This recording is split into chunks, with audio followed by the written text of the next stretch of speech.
तो हेलो दोस्तों, हम इस वीडियो में बात करेंगे भोजपुरी के सुपरस्टार अरविंद अकेला कल्लू जी के बारे में। इनको चक्रवर्ती स्टाइल भी बोला जाता है। इनका एक गाना आने जा रहा है भेद एंटरटेनमेंट चैनल से, जो कि गाना का नाम है जीजा जी के भाई आँख मारे ले, जो कि 6 तारीख के सुबह 6:15 पर रिलीज किया जाएगा। और इसमें फीमेल सिंगर गाई है शिल्पीराज और फिट किए हैं पारू यादव जी। और यह गीत के लिखे हैं अजय बच्चन और संगीत दिए हैं प्रियांशु सिंह। और वीडियो डायरेक्ट किए हैं रवि पंडित जी और एडिट किए हैं दीपक पंडित।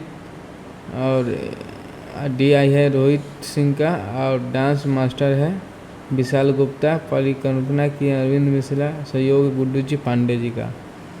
तो दोस्तों, यह गाना अरविंद अकेला कल्लू जी के भेद एंटरटेनमेंट चैनल से गाना आने जा रहा है, जो कि बहुत ही शानदार गाना होने जा रहा है। और यह गाना का नाम है जिया जी के भाई आँख मारे ले।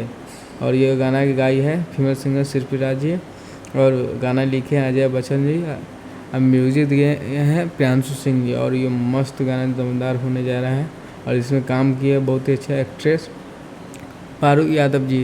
दोस्तों, आप लोग यह गाना के बारे में क्या कहना चाहते हैं हमारे कमेंट बॉक्स में ज़रूर बताइएगा। चैनल पर नए हो तो चैनल को सब्सक्राइब कीजिएगा, वीडियो को लाइक करना ना भूलें, ताकि भोजपुरी के हर अपडेट सब्सक्राइब कर ले, ताकि भोजपुरी के हर अपडेट आप तक पहुंच सके। जय हिंद, जय भोजपुरी। धन्यवाद दोस्तों।